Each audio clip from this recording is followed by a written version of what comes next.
Како да се постигне дигитализација, но без дезинформација? Ова беше една од главните поенти на конференцијата насловена дигитализација, која во организација на француската амбасада се одржа во Прилеп. Председателот Стево Пендаровски потенцираше дека денес граѓаните се изложени на голем број лажни вести и дека тоа може да се надмине само со темелен процес на медиумска писменост на граѓаните. Само од луѓето и од нивните мотиви зависи дали технологијата ќе се користи за добро или за лошо, за споделување на вистините и проверени информации или за лажни вести и дезинформации.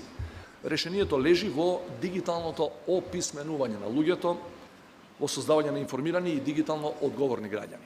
Францускиот амбасадор пак истакна дека во моментот во Европската унија започнуваат големи процеси со кои што се сака да се стави крај на дезинформациите во интернет просторот и граѓаните да се чувствуваат сигурни кога се приклучени на мрежата. Како да бидам сигурен дека моите лични податоци се заштитени, како да ја заштитам мојата приватност, како да се заштитам од говорите на омраза, како да бидам сигурен дека добро се информирам на интернет.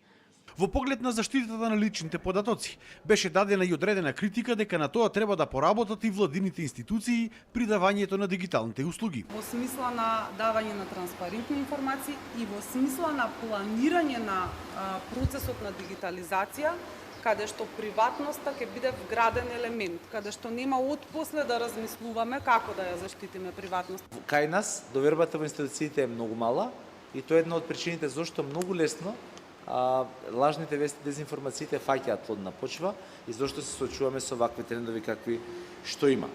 И затоа клучот лежи во институциите, во добрите јавни услуги, во квалитетните јавни услуги, во навремените јавни услуги, во респонсивноста кон граѓаните и граѓанките.